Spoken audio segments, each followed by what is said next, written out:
What's up YouTube? This is Fletch, and today's video is going to cover an upcoming video game called A Frog's Tale. This game is being developed by AJ Norman under the name Norman Company in collaboration with Mythcarver Games. In AJ's own words, here's a description of what you can expect in this cute RPG. A Frog's Tale is a charming, froggy RPG with a musical twist on classic turn-based gameplay, featuring hand-animated pixel art inspired by retro consoles like the SNES and GBA, enhanced for the modern era. A unique rhythm combat system, puzzles, and platforming challenges, all synced to the beat of our amazing soundtrack, provide an epic journey that may remind you of Mario & Luigi Superstar Saga, Kingdom Hearts, or Tales of Symphonia. This game is currently being funded on Kickstarter. The campaign ends in just under a week. You can find a link to the Kickstarter and more in the description of this video.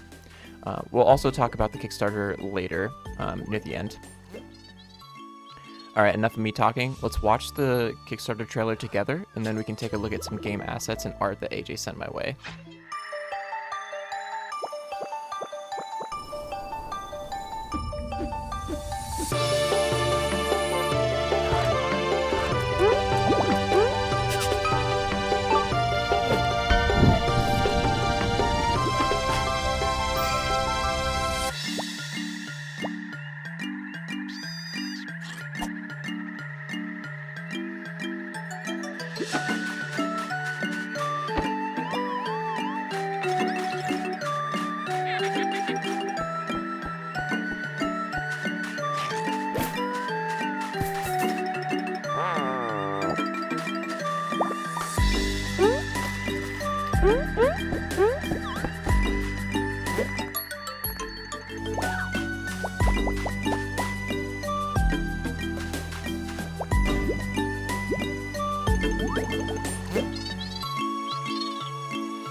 Oh my word, that was so freaking adorable. Right there at the end when Greg's little bro just hops into your pocket, I freaking love that. Alright, let's scrub through. I want to point out some things that I had noticed that look really cool. I want to pause right here. First of all, the first thing that I noticed in this scene is the UI of the game. The heads-up display is like something that's really important to a cohesive video game, and I absolutely love what AJ has done here. It looks like we have like mana and health as resources that we can use. We've got the classic button layout in the top right corner. And then looking in the bottom left corner, this is where it gets really interesting. It looks like you can at least view and potentially switch out who's in your party. So love parties in an RPG. They add a lot of flexibility and excitement to the game's strategy and things like that. Gear and items as well, so you can probably equip different equipment and use some consumables, and then standard quest journal. So this has like all of the makings of a super interesting RPG.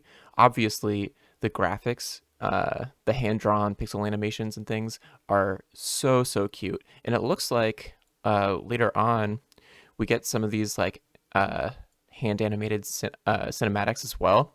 Oh my word, this is freaking incredible. Having some of these like cutscenes play in between moments in the game that are important, I absolutely love seeing animations like this. And it looks like we have an entire cast of characters. We've got like this boomerang bro who looks like a turtle, and then maybe a ferret. We've got like a pirate ferret character. We've got like a magic bat that can do some spell casting with her book, it looks like. This aviator penguin, which is ironic and absolutely incredible. Thank you for making a flightless bird have flight again. And if we pan to the right, it looks like we've got this adorable cat character who might be like a thief or rogue style class. And then I think on the far right, we've got Norman. I think this is the main character of the game, Norman the Frog. Oh my word, that classic blue bandana or handkerchief tied around his neck. Love it. That's literally iconic.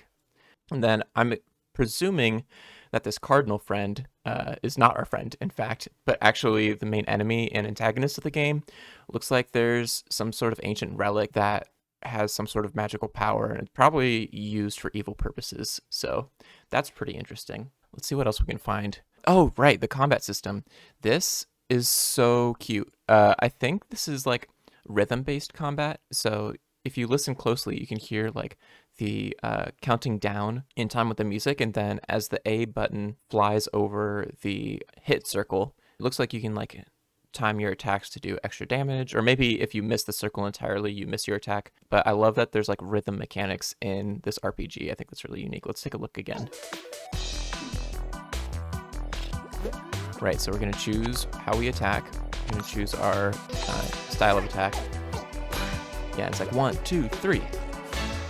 And then I guess like you can do it for defense as well. That's really cool. Love that. That's so cool. Also, wait, look at Norman's witch hat. Can we just talk about this for a second? This is so freaking cute. I love this. I love this so much. Also, this pumpkin in the bottom right-hand corner looks like he's not doing so well. I love this art so much. Oh my gosh. Okay.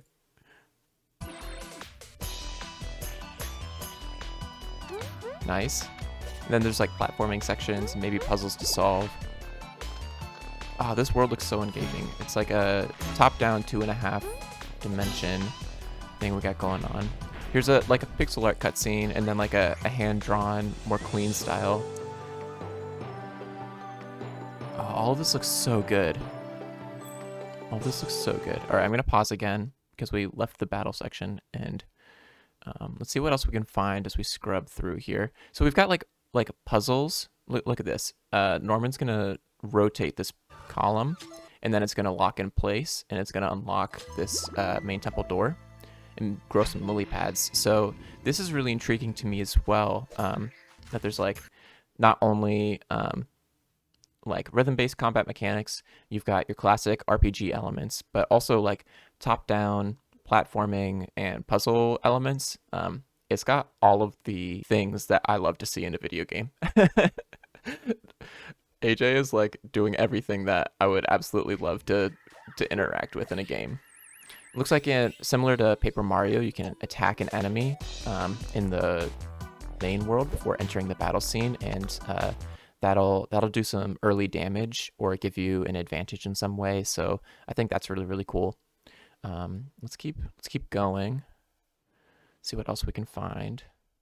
Got all these cool cinematics. We've got running with all of our friends, so you can change out your party. You've got like the ferret and the aviator penguin and the bat. Also, wait, hold up a second. Can we just take a second to appreciate all of these different environments? We've got like these deep murky woods, and then this like polar area, and this like fall autumn themed area. It looks like we're going to be traveling the world a ton, and that's also super exciting to me.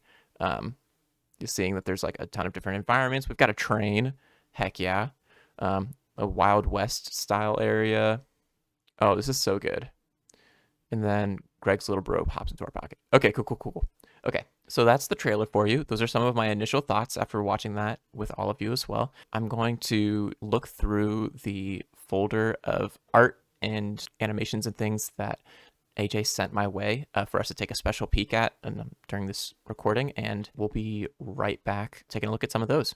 All right, so here's a display of some of the character art. These are the ones that I could find in the folder quickly. Look at how cute this art style is. Oh my word. I freaking love the character design on these. So as we pointed out earlier, I've got a penguin who's looks to be an aviator, so flightless bird that can fly. That's epic. Ferrets are always mischievous, always getting into trouble. I don't know if any of you have owned a ferret before, but they are very curious and mischievous creatures. So I feel like the pirate theme fits perfectly here. Then this bat looks so cute. Got a little bow. And then we've got like our little turtle friend, backwards baseball cap. Let's go. I want to meet all of these characters so bad. I want to meet all of them. And then there's like feline rogue adventurer, looks very serious, has two tiny little daggers. I want to know more about like why they look so hardened and serious. And then of course we've got Norman hip hopping his way through the adventure, and look at how cute he is. Look at that little smile. I love it. Okay, here's some more key art. We've got an even more fully rendered style. We're not just working in flat colors anymore. We've got some lighting and shading going on, and look at how much fun these characters look like they're having. Norman has the biggest smile. It's so cute. I love how AJ has done an amazing job making these characters look relatable and fun to get to know, even though we hardly know anything about them outside of their attire. But it looks like they're on a pirate ship here. Our ferret friend is driving them around. Looks like our turtle friend is having a difficult time keeping his food in his stomach. And yeah, I'm excited to see what sailing is like in this game. Presumably, the fact that we have a ship here means that we're going to be traveling between environments via boat. As we saw, there are like a ton of different areas in the world, it seemed. And so I would imagine that we would use this boat to travel between those different areas. Maybe that would act as a logical transition from one section of the world to the other. So expect a large amount of world exploration and discovering new things. I don't think this is going to be a small contained single environment game by any means. I think we're going to be exploring a lot and discovering new characters and new worlds, and a full-on like save the world huge epic tale that a lot of RPGs try to tell, and this one is shaping up to be one of the best. Okay, now this one looks really interesting. We haven't seen the cave area in the trailer at all, but this GIF looks to be like Norman is hitting this mushroom with a sword. It charges up for a brief moment, and then it lights up the area around it. And what I love about this is that we get to see another environment that we get to be in. So that's just even more scope being added to the world and exciting new things to explore. Also, when I was talking about the heads-up display earlier in the video, there was only the sword and then this like arrow pointing thing that points up. Maybe that's like a compass or something, but there's a new icon in the top section of that D-pad display, and it looks like Bonnie has a superpower or something that we can take an action on. So maybe there's like party superpowers, and so some of the puzzles that we solve in the world, I want to speculate that they require the use of your party members to like help you overcome and achieve. And that's always a fun dynamic. Like sometimes you might encounter a puzzle that you don't know how to solve with your current party members, but if you switch out to another party member, they might have the right movement or actions that they can take to overcome that challenge. So I think that's something to get excited about as well. Again, I'm just speculating right now, given my thoughts based on all of the content that I see, but let's take a look at something else. Okay, here's a quick little look at some of the quest systems. We've got some really, really smooth animations that bring the quest dialogues up onto the screen, and then it looks like when we complete a quest, we get this really cute animation of a check mark. And while there's not like a lot of story or lore that we can unlock here, I think I just want to point out that all of these animations and little added pieces of sparkle and pizzazz that gets added to these types of animations just make the game feel really, really nice. It's not necessary for a functional game, but it brings a lot of comfort and enjoyment to players when you have really, really nice things like this, smooth animations and such. So amazing job, AJ. This looks absolutely incredible to me, and I think that little touches like this make the game go a very, very long way. Okay, so looking at this next GIF, there are some things that I'm noticing. First of all, once again, we have really, really smooth animations. Look at the squash and stretch on this little bug friend. All of the anticipation frames and the squash and stretch, just everything looks so smooth. Also, the fact that he's stylized as like a sticker on top of the background is super, super cool. And then if you notice, the main action that's happening on screen is that we can time the press of a button to block with our sword and avoid damage, which is super cool. It's reminiscent of Paper Mario again to me. And it looks like we have a resource called RP that's slowly building up with every perfect action we take. I'm not really sure how that resource gets used or what that's good for. Maybe it'll increase our damage output or something, but I think that's something that we should keep in mind as we watch some of these other GIFs because it looks great. I don't know what it does.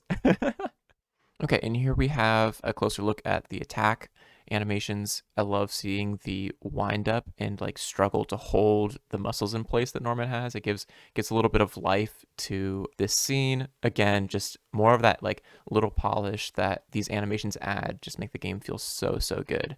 Looks like in the bottom we have the name of the attack that we selected from the battle UI, so that's pretty cool. And it doesn't look like our RP is filling up here, so maybe RP doesn't fill up with perfect actions, but it's tied to something else. I am not sure. And then finally, it looks like when we attack, we get a damage counter that appears above the enemy's head. So it looks like Norman is doing 2 damage to this little bug friend right now. So I would expect that like as we equip different equipment and use different consumables, we could modify our damage output. Maybe critical strikes will be implemented in this game as well. I know that critical strikes are popular in a lot of RPG games. We'll just have to see. Okay, this GIF was just titled Grapes, and so I got very curious. I just wanted to see it. Oh, cool. Wait. Okay, there's a lot of things going on here, actually. We've got, obviously, the UR pop-up looks really, really good. It's got that same, like, translucent bluish gray that a lot of the other dialogues have, so it's pretty cool. Looks like we're receiving grapes. I love that the emoji shows up next to the item name. Just a helpful little localization thing that if people are playing in English and are struggling to read it in English, that little icon gives players a cue that, hey, I've picked up this sort of item, and images can be really helpful for that. Okay, so next we have a video that's just titled Extra Footage. I don't really know what's in here, so we're gonna take a first look together. No idea what to expect. It's just called Extra Footage. Don't know why it's included in this package, but let's check it out, shall we? Okay. Okay, so we're cutting down some flowers, and then wait, they were regrowing. Hold up, 1 second. Let's go back. Pause. Take a look at this. The plants are regrowing as Norman cuts them down. So, maybe I got a little too excited about the lore stuff. The environment just regrows after you cut it down. That makes sense. Oh, also, let's go back a couple frames. It looks like we've see the purpose of our right D-pad action. So for my Nintendo Switch Pro controller, which I'll probably be playing on, this would be the A button. I think on most controllers, it's usually the B button. But we'd see open pop up. So this is probably like the quote unquote main action button that's kind of flexible, and you might like use it to talk to NPCs as well. But it's good to see this D-pad option appear and give us a little context clue about what it might be used for. So I just wanted to note that I saw that real quick. Oh, it's so cute. I love watching him hop on the lily pads and then like dip into the water a little bit. Carrowberry. Another thing that I want to talk about real quick is this lily pad in the right hand corner of the dialog box at dark grayish blue color again. This is a super, super cool thematic visual cue that you need to press a button to make the dialog box go away, but also it's like themed so well with the rest of the game. That little lily pad, instead of just like the generic like down arrow or press A to continue, whatever. I think that's a really, really nice touch. Okay, so we just finished a battle and the worm popped off the screen, it appears. We swipe the plants and then we open the chest and the plants regrow. Okay, cool, cool, cool. We've got oh, like a little cinematic, and so it's gonna play something for us. Our friend is saying, I can't seem to figure this out. Statues are supposed to reveal the way into the temple. Okay, interesting.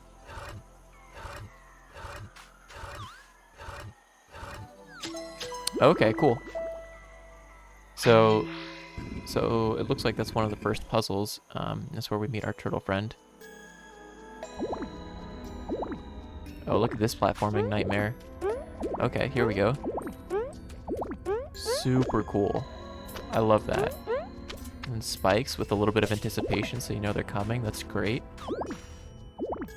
Gosh, everything about this game just screams like polish and well thought out game mechanics. I don't think AJ took any shortcuts here. Everything is like super, super well thought out. Oh, here's the bat scene. Wonderful. Oh, that's the rest of the video. It just cut out. There you have it. Cool. Let's take a look at one or two more things and then we'll wrap up this video. Okay, I just love how in this picture we get a little bit of insight into the characters. Looks like in every single scene that we've seen Norman in, he's always smiling, always optimistic. So it's great to have a character that's leading the battle, is optimistic about their chances of success. I think that's really, really key for a main character to just be excited about the journey. Because if the main character is kind of like, I hate solving puzzles, I don't want to go on this adventure, I don't want to, whatever. If they're feeling like sad and down as like the lead character of a game, players aren't going to want to interact with the game because players are going to reflect the same excitement that the characters give out. So I think that was a really smart choice. Our turtle friend looks very curious in this scene, just looking around. Love that. And our ferret friend there in the background, absolutely love how sinister he looks. Not in like an evil way. I don't think the ferret is a bad guy by any means or the antagonist or whatever. He just looks like he's ready to go and he has like something up his sleeve. It's so cute. It's so cute.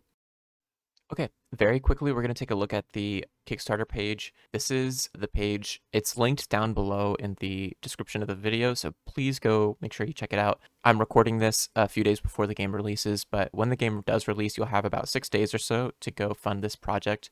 So if you want to get involved with the creation of this game, help support the developer, please go do so. Looks like it's already fully funded, so you know that when you back this project, you're going to get your rewards. That's super exciting. And yeah, let's just take a look at some of the stretch goals. Looks like if we reach 70K, which we already did, swimming. I don't know what that means quite yet. And I don't think we've reached 92,000 at the time of this recording, but Marty joins the quest, multi-button battle actions and more. Oh, that sounds amazing. So if we reach this stretch goal, that'd be incredible. And then a little bit further away is $120,000, new enemy type with upgraded enemy field AI. Okay, so field AI makes me think of, I'm not super familiar with the terminology behind RPG game development, but I would guess that that's smarter enemies when you're out exploring the main world and not in a battle scene. So that's pretty great. We've got some more information about the game. A lot of this I've shown to you or described or read to you, whatever. There's a lot here. So if you want to deep dive into what this game has, AJ has done an incredible job of describing everything. Let's take a look at the tiers that you can support at. really, really quickly so that you know where your money's going. AJ has a Discord that's also linked in the description of this video. You can go hang out with me and all of the other excited friends to discover more about this game and chat about it and get hyped about it, discuss its release and whatever. So it looks like if you pay $10, you'll get a special Discord role in his Discord, as well as some wallpapers and profile pictures, which is super, super cool. If you want to actually play the game, you can get access to the demo and a copy of the full game when it releases for 28 USD. If you want to pay 45, you get some instruction manuals and coloring books, plus the game and the demo and the wallpapers and profile picture, whatever. Gifter, you get 2 of everything, or 2 of the game, so that you can share with a friend. That's super cool. Explorer has a digital art book, soundtrack, and everything before it, and then it just goes on and on. There's a lot more here. So if you want to really, really support the team, please go do so. Please check out this Kickstarter. Every little bit helps for funding campaigns like this. So please go give it a look. Yeah. Thank you so much for hanging out with me today. I'm really excited to share this video with you all, get a little first look. In the future, I've been talking with AJ. When the demo releases, I'm going to try and have him host it on my Twitch channel, and we're going to be discussing the game that he's made while I play my first few moments in the game. So while I play the demo, I hope to interview him and ask him some questions. So if you don't want to miss out on that, please go follow my Twitch channel. And if you want to receive a notification for when that event might be happening, I would go join my Discord. Yeah, thank you all so much for watching and hanging out, and I hope that you enjoy the rest of your day. That's all I got for you. Bye-bye.